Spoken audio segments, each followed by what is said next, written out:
Did you know that St. Luke's University Health Network, based in the Lehigh Valley, Pennsylvania, has been recognized by the U.S. government as the highest performing health system in the United States for quality? You heard right. St. Luke's #1 recognition affirms our status as the top leader among the most respected healthcare providers in the nation, including Houston Methodist and the Mayo Clinic. To state it simply, if you want to receive the best care when you go to a hospital, come to St. Luke's. Feisty, fearless, and fair. She's an Emmy-winning journalist from the White House to war zones, telling all sides of the story. This is the Rita Cosby Show. Breaking news. And again, it is a big primary night in America, 6 states, and the big race with a resounding clobbering coming against Thomas Massie, the long-term congressman, 14 years, 7 terms. And boy, did he get clobbered by Ed Gallerin. And just to give you a little background, there are 21 counties. Ed Gallerin, who was backed by President Trump, won 19 of the 21 counties so far. We'll see. Maybe he gets the others because not all the votes are in, but he has clearly won the primary.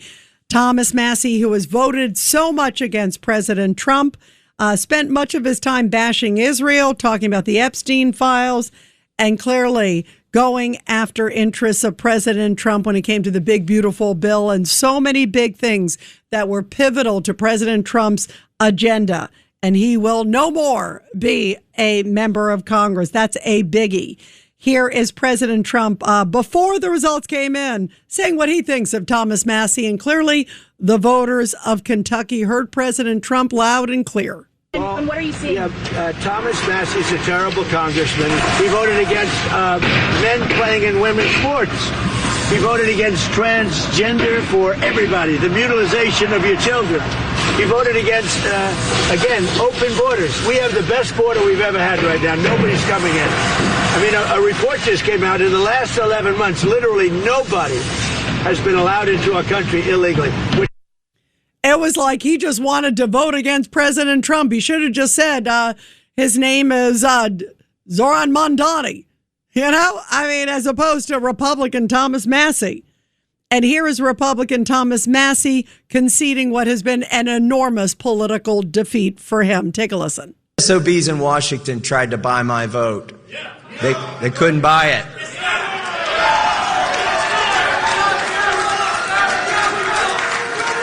Why did the race get so expensive? Because they decided to buy the seat. And it got real expensive for them. Look, they used a lot of dirty tricks, but we stayed the course. We didn't bend a knee. We didn't throw a foul ball. We didn't do any of those things. We didn't kneecap anybody. We had lots of opportunities to try a lot of stuff like that, and we never did it. We ran. Right. He just bashed President Trump and his agenda and his own party's agenda time and time again. How many times have we had pivotal votes here that we were reading the results on here on the Rita Cosby Show? And it was always Thomas Massie, sometimes the only person who voted against major issues that should have been a no-brainer. And yet he was consistently against President Trump and the GOP agenda. And I'm sure there are a lot of people, not just President Trump, that are cheering tonight. Meantime, Hakeem Jeffries, he is the House Minority Leader. And this guy, everything is race. He is calling for athletes to boycott the SEC, of course, conference there, the SEC, the Southeastern Conference, over Southern redistricting. You heard that right. He has just come out and saying that the NAACP and other groups are advising black athletes to seek other schools until the universities in the Southeastern Conference, which is, of course, really a powerhouse of college sports, come out publicly against the GOP redistricting campaign. You can't make it up. How crazy is this? He's not happy with the GOP now trying to redistrict, but yet they were very happy to try to do it, as I said, with Virginia and elsewhere, because it was okay then when it looked like that they might win. Of course, they ultimately lost there too. But when they thought that maybe they'd win, boy, it was the greatest thing. And now it's back to Jim Crow 2.0. And then Hakeem Jeffries, again, who is the House Minority Leader, if the Democrats get the House, you know that he will be the Speaker, probably, undoubtedly. He's trying to still position himself. It's not a done deal, but he's clearly been folding like a cheap suit against AOC and everybody else. So I can imagine that they probably would elevate him to that position. But he is afraid to do anything that goes up against the crazy progressive wing. And now he's sounding like a raving lunatic, saying, we're going to fight till the last breath. We're going to fight. We have yet to begin to fight, and we have to break them. That's how he's looking. He is looking at it like it's like war between now and the election day, the midterms, which is in November. It's not that far away. And here is Hakeem Jeffries saying, we have to break them and make them crumble. And he's not talking about Iran. He's talking about the Republican Party. Listen to this. But just to follow up on the war, you last week denied that the president said he was not taking Americans' financial situations into consideration when he's making decisions on the Iran war. He was asked about that again. He stood by it, called it a perfect statement, and said he would make it again. Do you believe that Americans' financial situations should be taken into consideration when you're making decisions as an administration about the war? See, Caitlin, what you did is you misrepresented the question that I was asked, and then you misrepresented the answer that I gave. What I said is that a question that was asked where the president allegedly said that he didn't care about Americans' financial situations. He never said that. What he said is that it was totally taken out of context. What he said is that when he is negotiating with the Iranians, he's focused on the national security objectives that he's. And we're going to try to get the real bite, because that's not the real bite, but we're going to try to get the real one with Hakeem Jeffries, because he sounds like he's like in Patriot games, war. I mean, it is like a battle, and you could tell that is really how the Democrats are looking at it. And if it's not their way, again, they're using the race card, using the Jim Crow 2.0. And Hakeem Jeffries, again, going in that direction. Really troubling. Very, very concerning. That kind of rhetoric. And that is, I guess, going to be tame compared to what we can expect as it gets closer and closer and closer to Election Day. I remember Joe Biden, when it got close to the midterms, it was the blood red speech. Remember the screaming, shouting speech with the guards all around him and all that other stuff. It was that fanatical, craziness. So between all of that, you can bet that Hakeem Jeffries and Gavin Newsom and all those other people, well, they were clearly, when they say they're declaring war, they mean it. And that's the really sad thing. It's going to get really ugly, really nasty, because they can't believe that the courts are ruling against them and the courts are allowing the GOP to go forward, because they're not doing the district based on race. They're doing it based on other issues, and in many cases, fair representation, and they don't like it. 1-800-848-9222, 1-800-848-9222. Let's go to Thomas in Central New Jersey on line 3. Go ahead, Thomas, your thoughts. Hey, Rita, God bless you and your MAGA listeners. Rita, Tallarico is what I call, that's why I use the term devilcrat. That's really demonic, to blaspheme and sacrilege God and say he's non-binary. Maybe Tallarico ought to spend some time reading the book of Genesis and noting God the Father, God the Son, God the Holy Spirit, and the Blessed Mother Mary, who was clearly a woman who gave birth to our Lord and Savior. Tallarico is, these are Luciferians, really, Rita. It's blasphemous. It's an affront on our natural law, biblical law, Catholic law. You know what I'd like to see? Pope Leo, instead of, I'm a practicing Catholic, but I got a real problem with Pope Leo sitting behind his 40-foot wall, and he really aligns himself with the Democrat Party, which is incompatible with a practicing Catholic in good standing. Why doesn't Pope Leo call out Tallarico instead of challenging President Trump, one of our greatest presidents of all time? Why doesn't Pope Leo challenge people like Tallarico saying God is non-binary. You know, Rita, we should barely dignify these outrageous comments with argumentation, but we're forced to. Tallarico, you're a devil. And I should probably pray for your immortal soul. It's outrageous, Rita, don't you think? Yeah, it is actually pretty shocking but I'm not surprised because it seems like, you know, the Pope in general has sort of taken that sort of view. Not all of them, but of late they have, certainly. Pope Francis, too, as well, and Pope Leo, obviously, now. But you're right. I wish that he would speak out, although he claims he doesn't get involved in politics, even though it sure seems like he has a number of times, especially of late against President Trump. And then he kind of diffused it. You could tell that he tried to sort of diffuse it, and as did President Trump, because I don't think they want to be fighting with each other.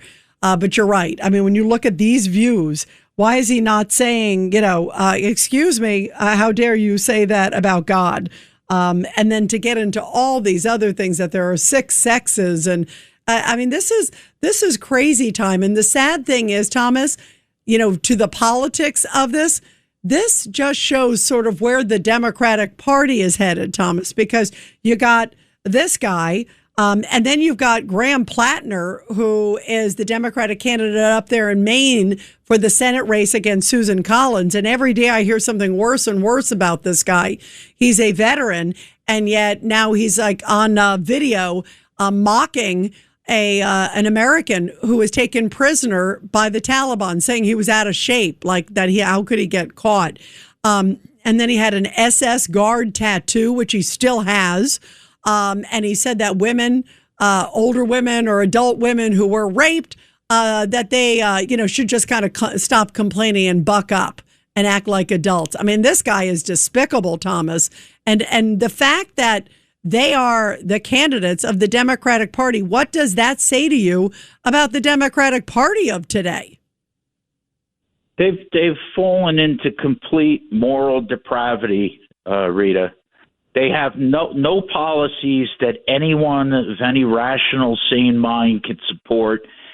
And they've really tipped over from being the party of like the Kennedys to the party of they're Democrats. They really, I don't know of any way. I mean, like when Obama said, God bless Planned Parenthood, it's just outrageous. It's so evil that it's amazing we've come to this after all these years, Rita. Yeah, it is. It's really sad, really sad. By the way, back to Graham Plattner, Thomas, I forgot to say, he's a self-professed communist, too. So not only is he a Nazi wearing tattoo guy, he's also a communist and a whole bunch more, too. And he called for a political revolution. So he feels like he's the future of the Democratic Party. So God help us if that guy gets elected. That is a really sad state of affairs. Thomas, thank you very much. We really appreciate it. Let's go to Mike in Georgia. Line 5. Mike, your thoughts tonight. Big race there. A couple.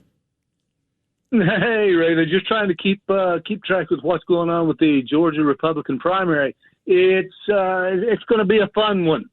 So now let's go through that one, Mike, too, in case people are just listening, because Burt Jones, right? He is going to make it to the runoff, and he officially beat Raffensperger, that for sure. I mean, what did that say to you? That guy has been against President Trump from day one. He's been like worse than a Democrat. I mean, he has been like such a nemesis to President Trump, and he got clobbered. Last result I saw, I think he had about 14% of the vote, and Burt Jones handily trounced him. What's the reaction from Georgia on that one, Mike? Well, I was glad to see that one, of course, to get him out of the way. Of course, now up and coming is Rick Jackson, and I'll be honest with you, partisan, I voted for the man. But now I won't say I agree with, I'm a Trump supporter 85, 90% of the time. Okay, I really am. And I know President Trump has basically really gone full time for Burt. But Jackson has a story that is too good. He is the mirror image of the president in that, yes, he's a billionaire, but he was raised in Atlanta He was an orphan. He is self-taught. He pulled himself up by the proverbial shoestrings, and I could give you the whole. No, but that's by the way, that's a very impressive life story for sure. Yeah, and he is like within what did I see? 38% for Burt Jones, 32% for Rick Jackson. He is coming up. He is he's the horse on the racetrack who is moving, and I think it's going to be really interesting to see how it comes out. Yeah, I do too. So they both make it, of course, to the runoff, right? That's the big thing. Exactly. And Ratzenberger goes and gets Kleenex. And thank God for that. Mike, thank you. You're wonderful. You got to call back again. Wonderful to hear from beautiful Georgia. 1-800-848-9222. And you're listening to The Rita Cosby Show. You're listening to The Rita Cosby Show.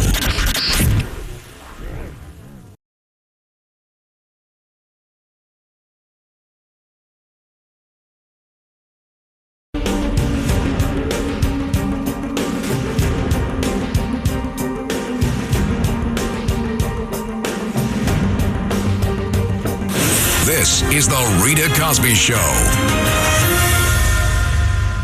This is just wild. He is declaring war. And if you think that they're sitting back on the Democratic side, even though Trump had some big wins tonight, listen to Hakeem Jeffries. He said they're gearing up for battle. As part of how we as House Democrats view this moment, either MAGA extremists are going to break the country or we're going to break them. And our goal is to break them. We will defeat them. We have to beat them electorally, and then we have to break their spirit because of the extremism that's being unleashed on the American people. That's completely and totally unacceptable. Completely and totally unacceptable. We have to break their spirits. We're going for battle. This is like a war cry. 1-800-848-9222. 1-800-848-9222. Let's go to Joaquin on line 1 in Pennsylvania. Go ahead, my friend. Good evening, Rita. You know what? Good riddance to Thomas Massie. And, he probably offended, I believe it was him, the clip that I heard, should have offended most Vietnam vets when he said that the campaign against them lasted as long as the Vietnam War. That was pretty despicable. Yeah, you know what? You're right. You're right. And then he offended Israel, our great ally, of course, too. Remember saying, I couldn't get to, Ed Galrein because he was in Tel Aviv. What a disgusting, horrible, despicable comment. Bashing our veterans, bashing Israel. See ya!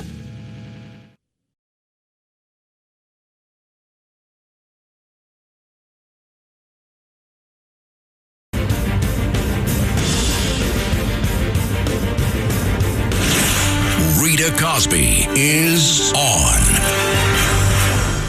Thomas Massie, the big loser tonight, Ed Galrein, winning that House GOP primary. And that is a biggie for the 4th Congressional District there in Kentucky. It hits Lexington and a whole bunch of other key areas. And it is a big one because Massie has been there for a long, long time. But Ed Galrein, really impressive guy, a dairy farmer, 5th generation, and also has only been in the race a few months, has 4 Bronze Stars. He was deployed with SEAL Team 6. Certainly a great American, and now he will be the GOP candidate and probably the next member of Congress because that particular district, 75% of the vote in 2024 went to President Trump compared to Kamala Harris. So it is a red state, and now it looks like a decorated Navy veteran has trounced Thomas Massie with the help of Donald Trump. So anybody out there who says Donald Trump is a thorn in the side, Donald Trump is galvanizing people. This guy was a no-namer. Nobody thought a couple weeks ago that anybody could beat Thomas Massie, who has truly been an eyesore to President Trump. But yet he was trounced tonight, handily trounced this evening. Well, President Trump also talking a lot about the war in Iran. And this is what he had to say a little bit ago. You'll hear the hammering in the background because he was also out there talking to reporters, showing off his new White House ballroom. And in between it all, he's talking about the nuts and bolts and the this and that. And he's like, yeah, sure, I'll talk about Iran. He ended up answering questions. I'm telling you, I'm in awe when I watch him seamlessly go from this topic to this topic to this topic. He's talking about the wrenches and the bolts. And then he's like, yeah, let's talk about Iran. Yes, let's talk about whatever else, Cuba, whatever else you want. He was there for like almost an hour. I think he answered more questions today than Biden did in his whole presidency with the press. But here he is. You'll hear the background noise. But here he is talking about the war with Iran and also saying that more military action may be coming very, very soon. You know, we're negotiating with Iran, and then you have the Democrats, I call them the Democrats, putting in a bill that Trump should immediately stop. Do you know how it is to negotiate with a country where you're beating them badly? They come to the table, they're begging to make a deal, because they're begging to make a deal. I hope we don't have to do the war, but we may have to give them another big hit. We may have to give them another big hit. I'm not sure yet. You'll know very soon. But how do you feel when you're negotiating? You're winning every point, and they say, but in Washington, they want to stop you from negotiating. They want to stop you, and it's only political. It's the Democrats. They're dumb. It's a new name. It's a very accurate name. So I'm in the middle of a negotiation. I'm saying you cannot have a nuclear weapon, and it comes over the wire that the Democrats want to stop Trump from further negotiations. They want to stop Trump from, if he has to, giving them another slap. They want to have a nuclear weapon to blow up the Middle East and to blow up, frankly, the world. It's not going to happen. And that's, again, what Thomas Massie was voting for. The War Powers Resolution to limit President Trump, what he can and cannot do. Earlier, we talked with General Jack Keane, former vice chief of the Army. And he's head of the Institute for the Study of War, Fox News senior strategic analyst. And Jack was telling us that he believes there's only about 2 to 3 weeks left of targets to hit. And he's saying, President Trump, finish the job. You can finish it. And let's get rid of this regime. Let's obliterate them militarily. Let's bring them to their knees. And yet you got a Republican like Thomas Massie saying, no, we're going to limit President Trump's powers. Thomas Massie, see ya. And boy, did he get trounced tonight. Meantime, here is President Trump. Again, you'll still hear the hammering there. The guys in the background are like, boy, this is a construction project like I've never heard. But here is Donald Trump saying he's only going to give Iran just a few days. He's acquiescing to Saudi Arabia, Qatar, and the UAE, the United Arab Emirates, who asked President Trump, wait a few days. We may be very close to a deal. And President Trump, ever the man who's seeking peace over war, I give him a lot of credit for that. President Trump has always been someone who was not in a rush to go to war. There is no doubt about it. I remember he and I talking for a while about the Iraq war. And he was saying, no, we never should have gone in. Why would you send military men in for something you are not sure of? He always felt that was a mistake. He said that publicly, and he said it privately to me when we had a number of very good discussions, very powerful discussions. So he's always been one of these people who said, you know what? I do not want to rush to war. I understand the gravity of it. And yet, on the other hand, he also understands the gravity of an Iran with a nuclear weapon, saying that will not happen. Take a listen. This is what he said with the guys hammering still in the background. How long did they know that you were planning the Gulf region? They knew I was getting ready to attack. I didn't tell them. I'd never tell anybody when. You're in constant contact? I never tell anybody when, but they knew that we were very close. I would say I was an hour away from making the decision to go today. And we would probably not be talking about a beautiful ballroom today. We'd be talking about that. And I had made the decision. So they called up. They had heard I made the decision. They said, sir, could you give us a couple of more days?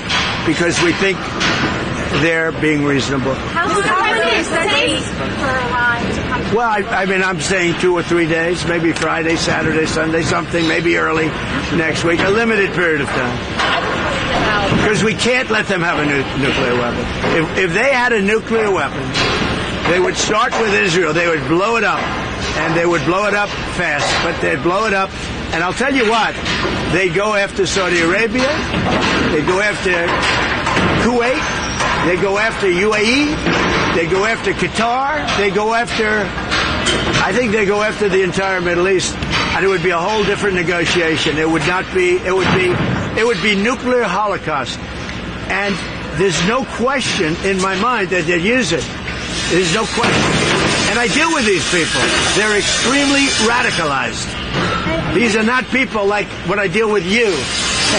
You're a very nice guy. These are people that are seriously radicalized. They would use it.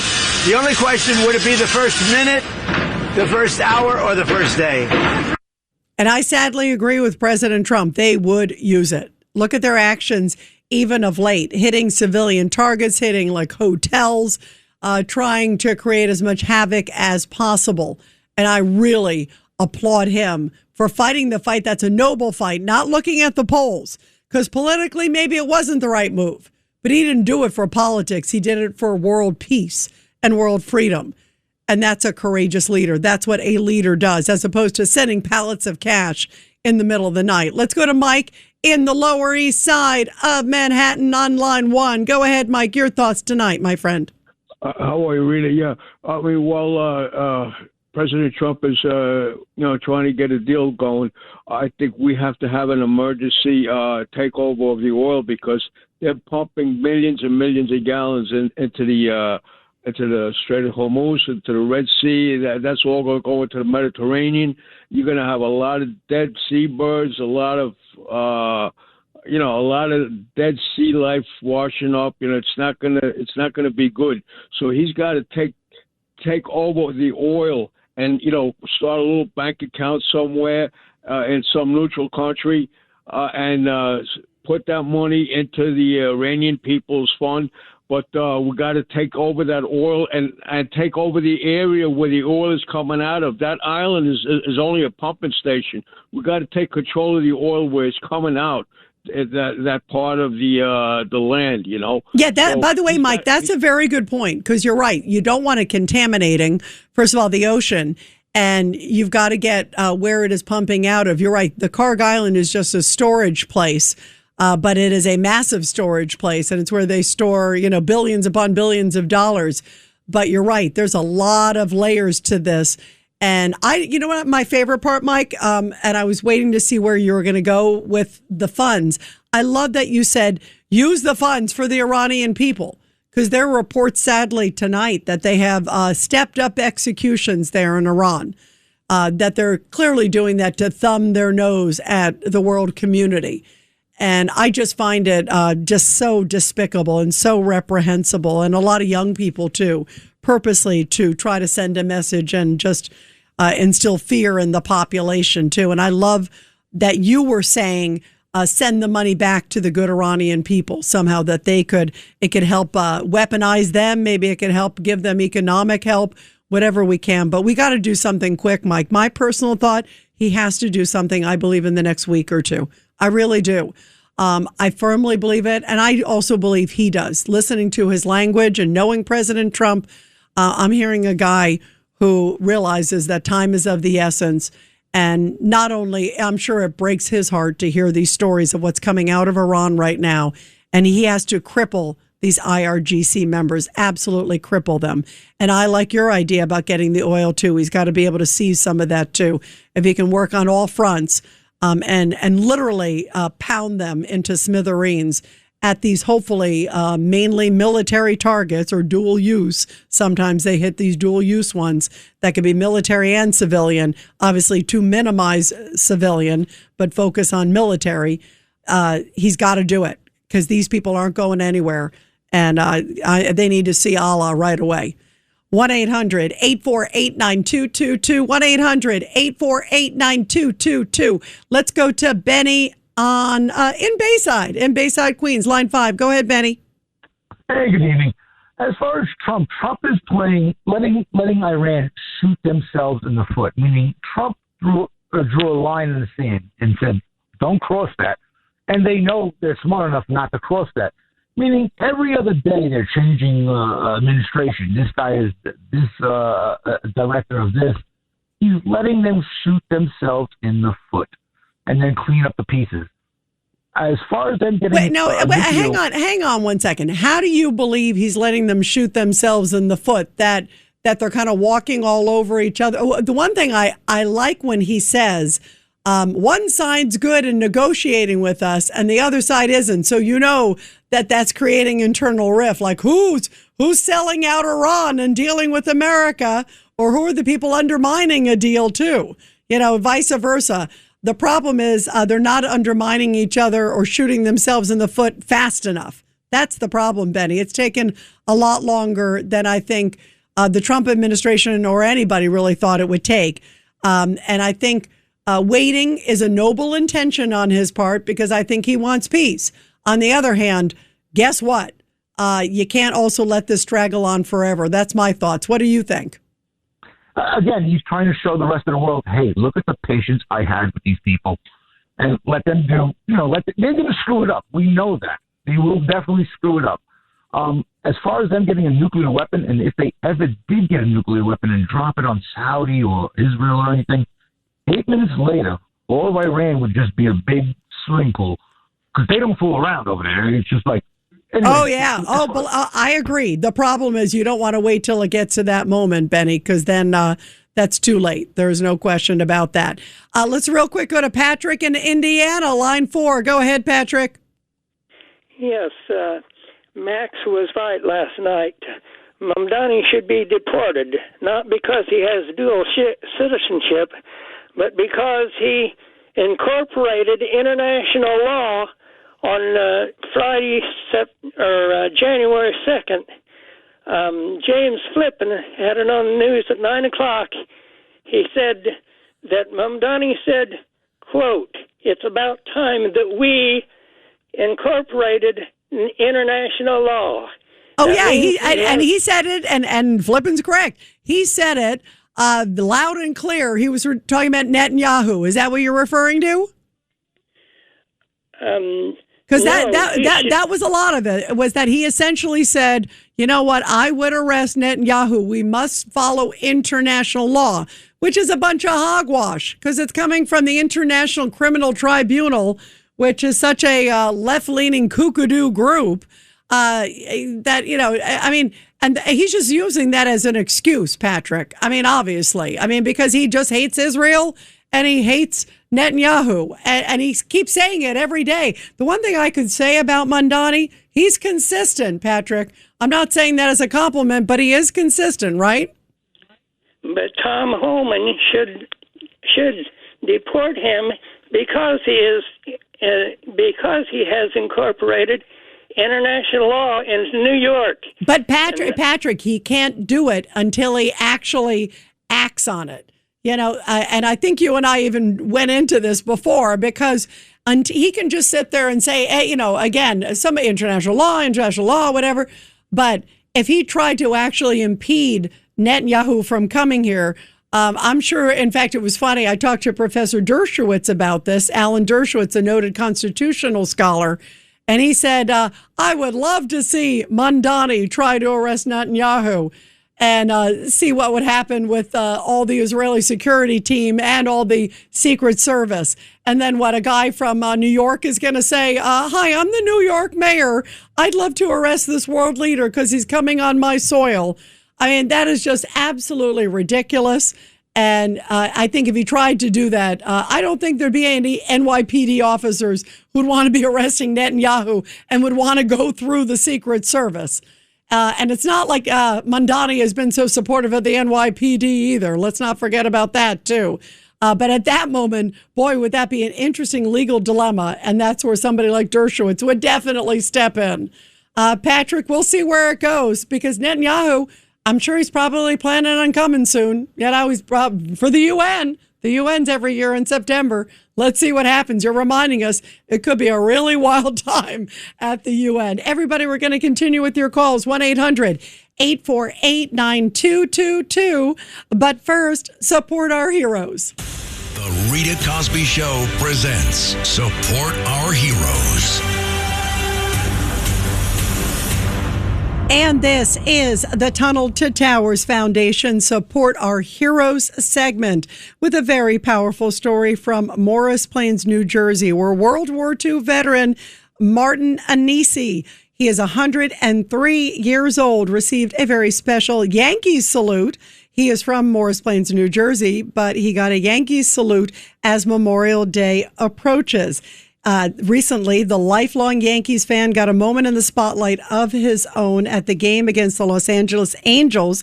Was on the house as the Yankees honored the centenarian fan for his World War II service. He was selected as Veteran of the Game. And just to give you a little background about him, he served as a seaman first class from 1943 to 1946, and he was stationed in the Philippines when the United States dropped atomic bombs on Hiroshima and also Nagasaki. And get this, he also talks about the time and the cost difference with the Yankees. He said he remembers when Yankees bleacher seats, get this, cost about 50 cents and lower level tickets ran about $1.20. Now, he says, easily over $100. And of course, how beautiful to recognize him and every member of the greatest generation. And everybody, help America's heroes. They need your help. And the best way to do it is to donate just $11 a month to the incredible Tunnel to Towers Foundation. Be sure to check them out at T2T.org. That's T, the number 2, T.org. You're listening to The Rita Cosby Show.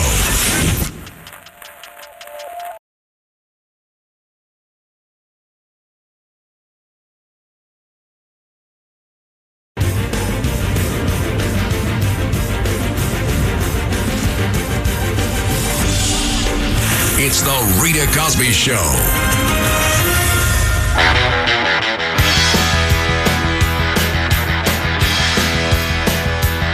And let's go to Sandra on line 2 in New Jersey. Sandra, go ahead. I'm happy about the wins for the Republican Party, and I think that it's going to actually help Bruce Blakeman because all this enthusiasm is going to rub off on fundraisers, volunteers, messaging people. All those will help Bruce Blakeman because of this. So it's only good. It's just good. Yeah, that's a good point. You're right. It's got the wind in their sails, and they're definitely going to feel emboldened. You're right. And listen, Bruce Blakeman clearly has the support of President Trump. President Trump loves Bruce. And obviously, everything with the LIRR, the Long Island Railroad strike, with Kathy Hochul, that makes for an interesting issue for him to bring up. So, boy, it's getting interesting, and the midterms are less than 6 months away.